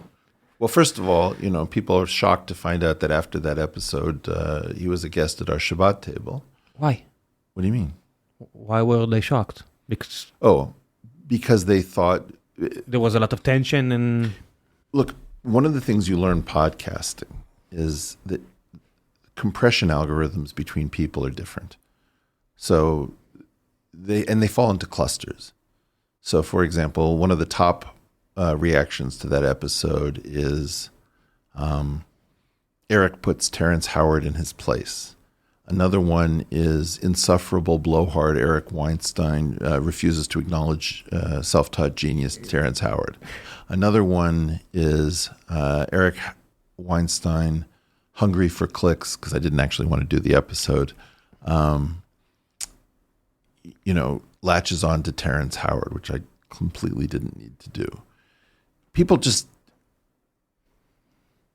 they don't realize that they are running sort of programs from different mimetic clusters, compressing some high-dimensional thing into different planes.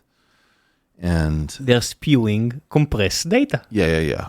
That's what as if the LLM would write it for them. Right. So, my point is, I did steal Terrence's ideas. I can point to you the timestamps. So what you're saying, you're still searching for somebody? I am saying that someone has attempted to steal man. I won't say who, but it's somebody many people will know. I would say that for the first time in 40 years, somebody has begun a process of steel-manning geometric unity.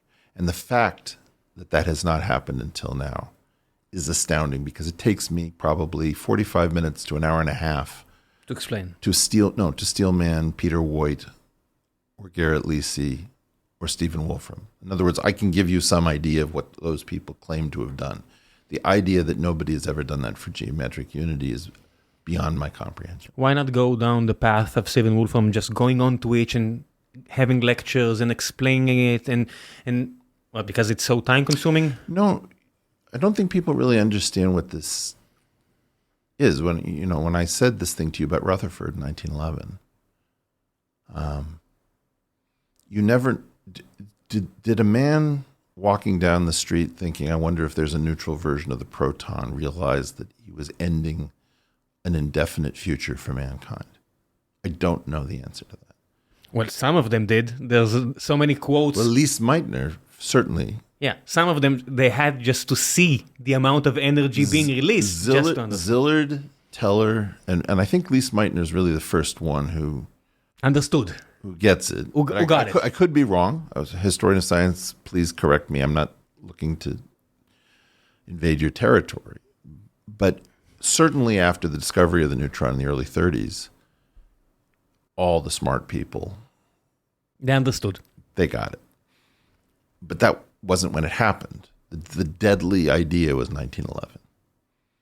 And you can even go back. When Maxwell just wrote down a few equations, did he understand that the world would never be the same? I wonder.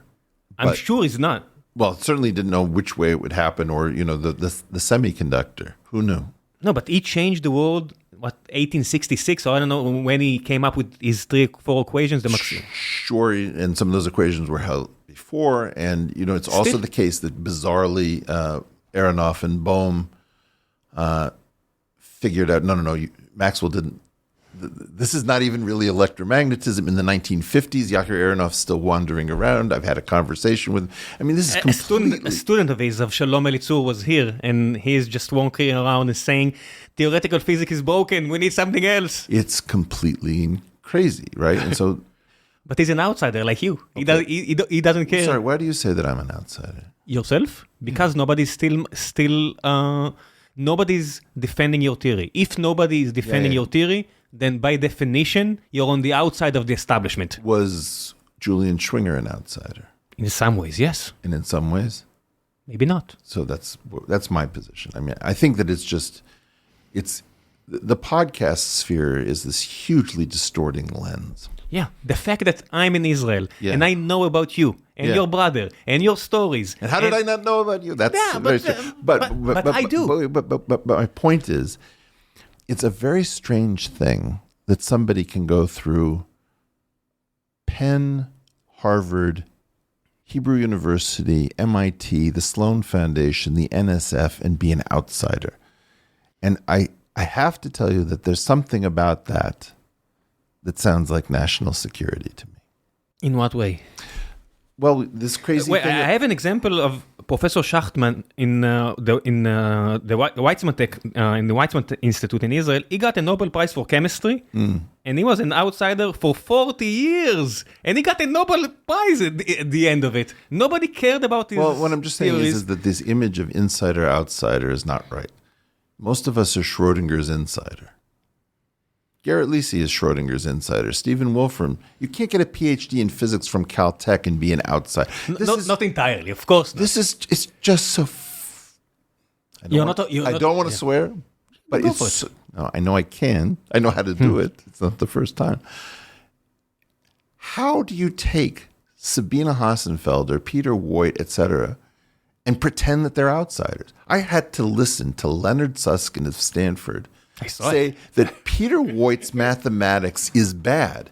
I saw it. And I'm the only person on planet Earth who can get on a podcast and say, Lenny Susskind doesn't know the math that Peter Voigt knows.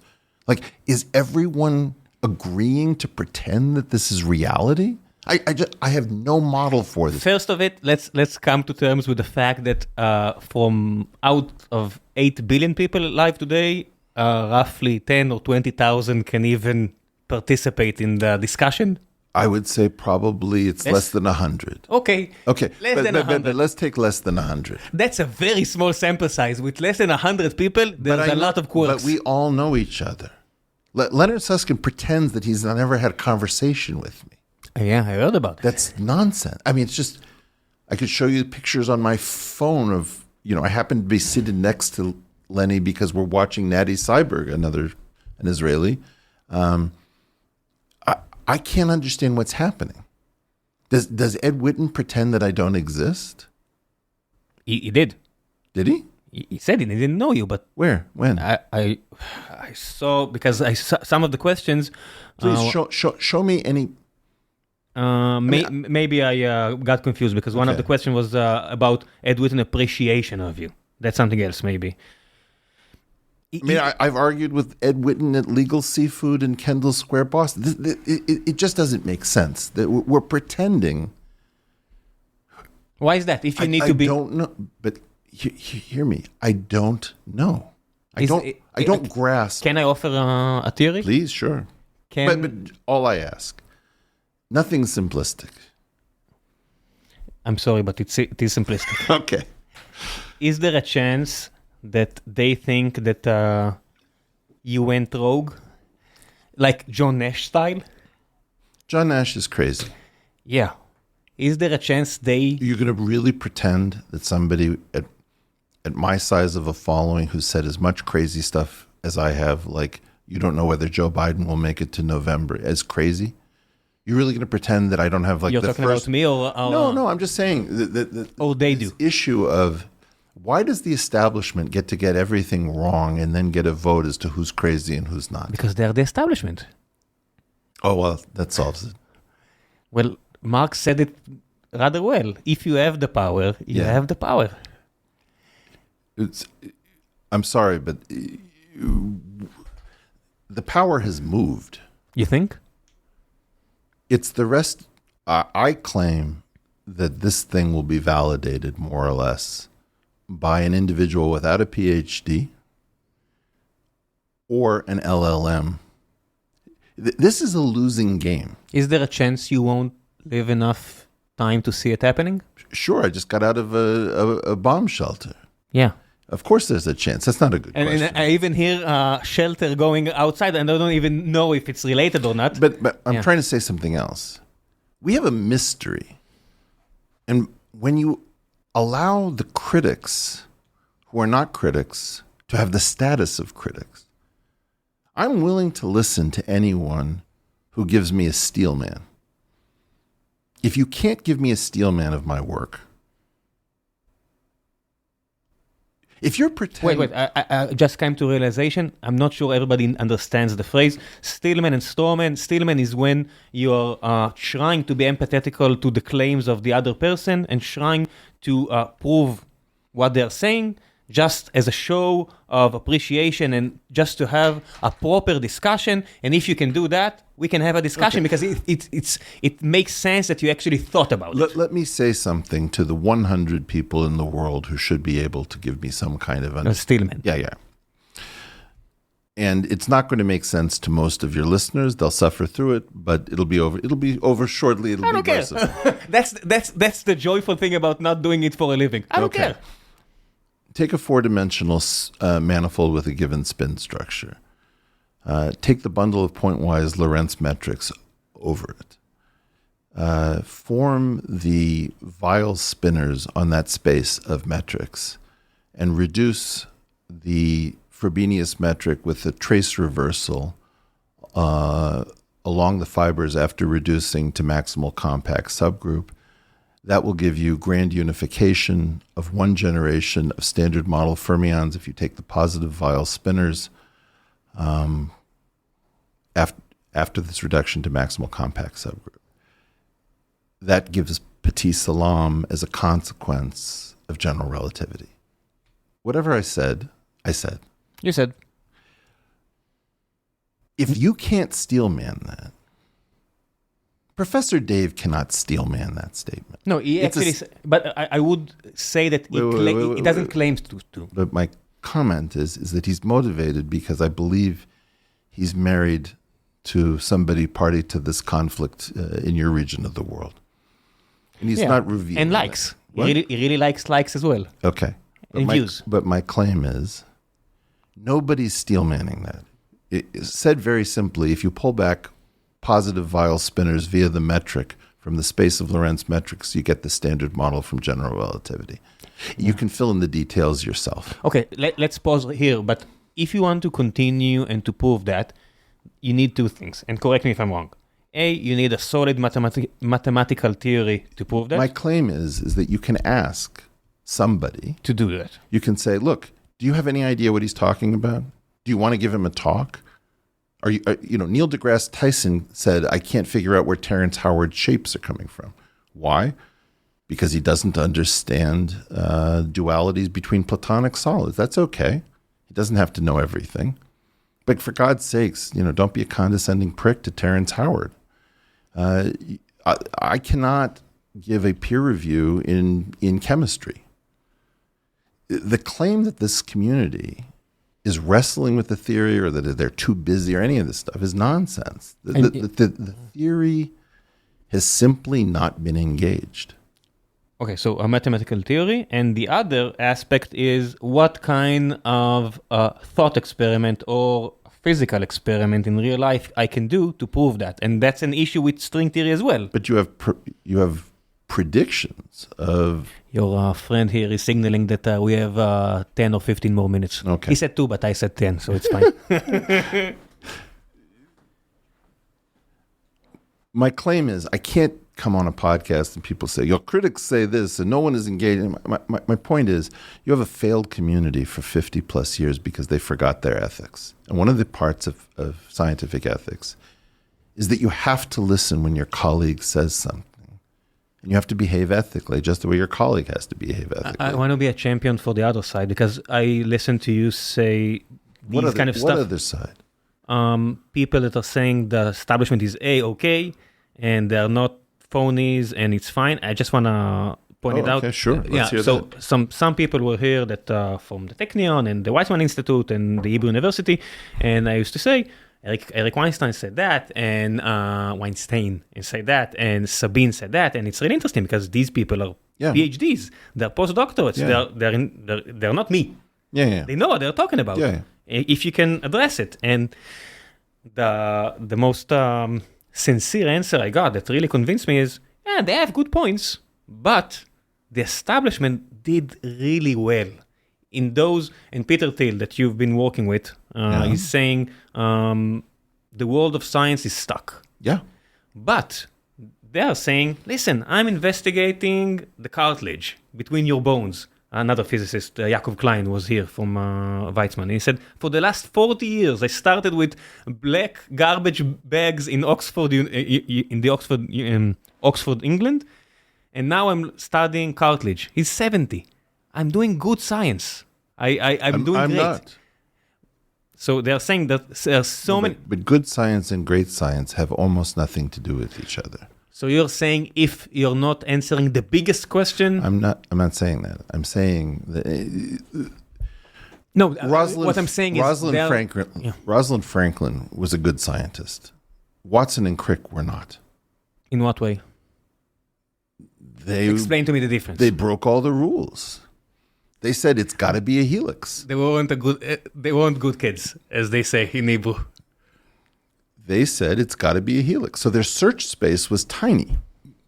Rosalind Franklin very correctly said, if you look at the Maltese cross X-ray crystallography from nucleic acid, there is not enough there to tell that it's a helix. And furthermore, we know that you're just looking at Linus Pauling's alpha helix in protein, wishing that you had a helix. So I'm not going to take this stuff seriously. The reason that she didn't get this has nothing to do with the fact that she was female.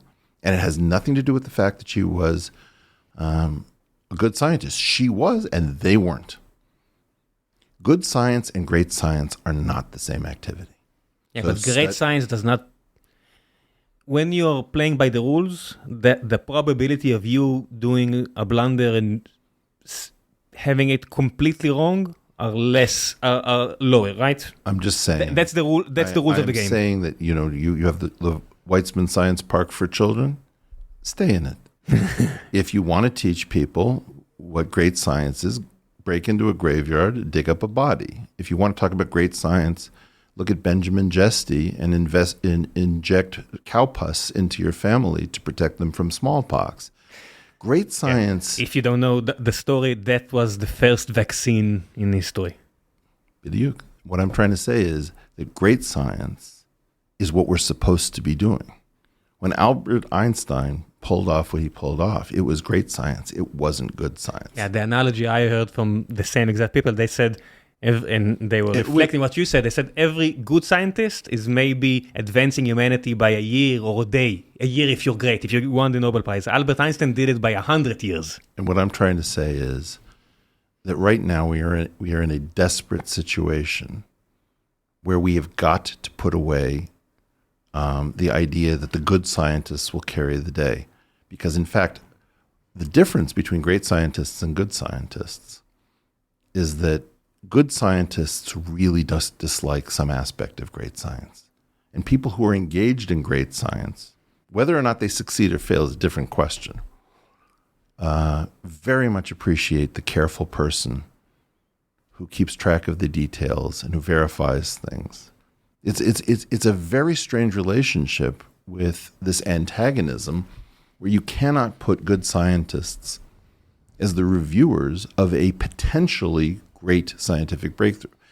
Terrence Howard cannot possibly be a good engineer. It's possible that his linchpin is a great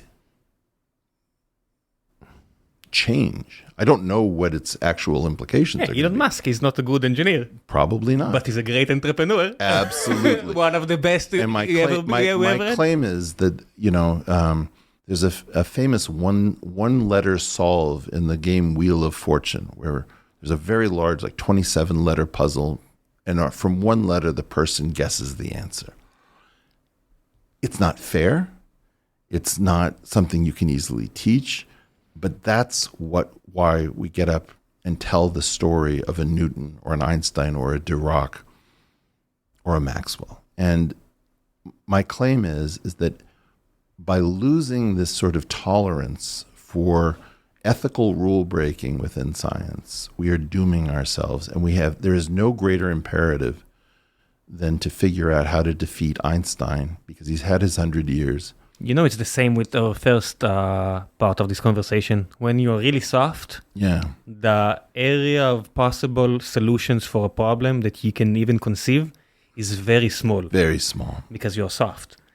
And when I claim that the world is very soft, we don't have a lot of solutions and we get depressed because we don't even have the possibility of fixing stuff. Well, and this is one of the reasons why I come back to this place with hope, which is at its best. I'll be honest, when I was in real trouble, really serious trouble, Hebrew University was the only place that stuck up for me.